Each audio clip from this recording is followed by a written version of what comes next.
week off, the American University Eagles are back on the floor at home against the Denver Pioneers. Good afternoon, everyone. Dan Laing alongside Jody Patrick. And, you know, when you take a look at this matchup, you see teams that are almost 10 games into the season. And this is a pretty pivotal point in the season for any team.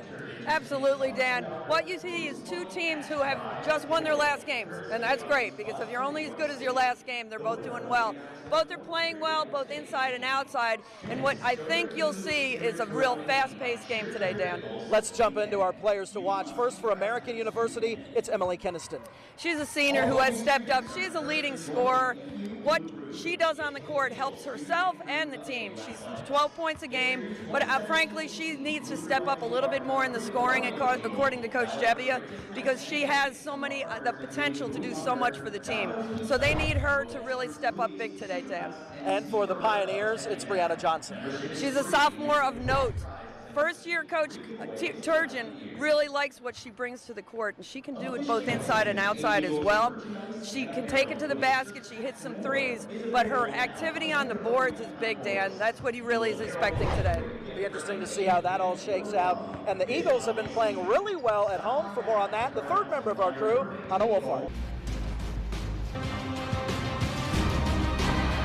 From Washington, D.C., on the campus of American University, this is Patriot League Women's Volleyball Championship action as the hosting AU Eagles are seeded 1 up against the second seed Navy Midshipmen. Good afternoon, everyone. Dan Laing alongside Sam Denai here inside Bender Arena. Both these teams playing good volleyball right now. You have the Eagles, winners of 17 straight, the Mids, winners of 4 of their last 5. Absolutely. The Eagles able to have a strong regular season, earning the 1 seed, hence the hosting and being able to play this match at Bender Arena. When it comes to Navy, well-deserved 2 seed, only team in the Patriot League able to knock off the Eagles earlier this year.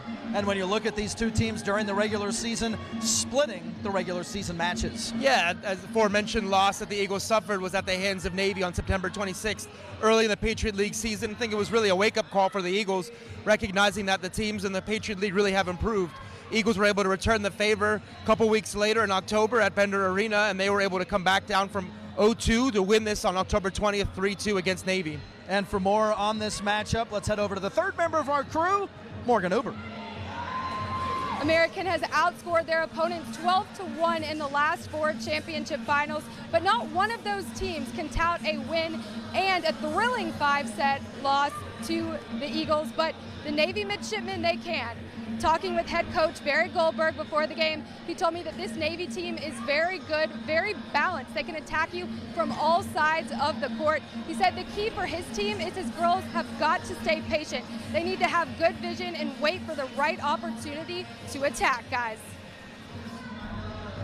All right, thanks, Morgan, and let's get into the players to watch. For AU, Player of the Year, Alexander Kazawa. Yeah, Kazawa just be all, everything for the Eagles. Every time they need a bailout kill, she's the one who's able to do it. Top 10 in the nation, points per set, kills per set. You see hitting 412 in the semifinals yesterday in a 3-0 victory, 18 kills over the course of 3 sets. It's some pretty outrageous numbers. Yeah, the Eagles able to take care of the Lehigh Mountain Hawks yesterday. As for Navy, Patricia Mattingly is your player to watch. Yeah, I mean, the quarterback of the Naval Academy offense, she really sets the tone. She's able to also attack the ball and get a couple kills when she's front row. Really the best setter in the conference and rightfully the Patriot League setter of the year. And yesterday, Mattingly able to come away with her 36th double-double of the campaign. Here we look at how these two teams pair up statistically. Yeah, Eagles a little bit more dominant at the net in terms of hitting percentage and kills per set. But then when you talk about Navy, you're talking about defense, you talk about blocks, you're talking about digs. It's a team that scraps and claws and eventually gives themselves an opportunity to put the ball down. And so it is set. The finals from Bender Arena, AU, home versus Navy on the Patriot League Network next.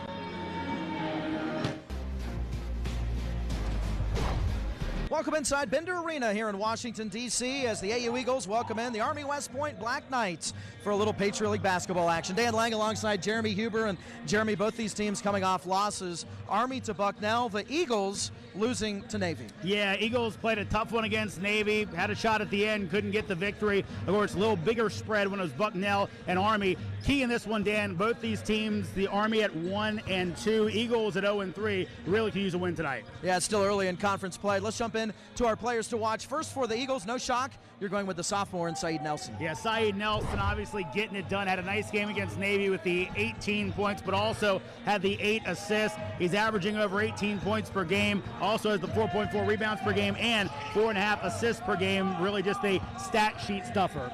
And for Army, Jordan Fox is the guy you really want to focus in on. Everyone talks about what he does in the scoring department, but he's much more than that. Yeah, he does a little bit of everything, kind of like Saeed Nelson. You see the 15.4 points per game, over 4 rebounds per game, but those 4.6 assists per game. Fox is seeing some extra coverage this year, being Army's top weapon. He's really going ahead. He's helping distribute the ball, but also don't sell him short on the scoring end of things, as he has 4 20-point games this season. Should be an interesting matchup here this evening, and defense is going to be one of the keys here this evening. For more on that, let's welcome in the third member of our crew, Hannah Wolf.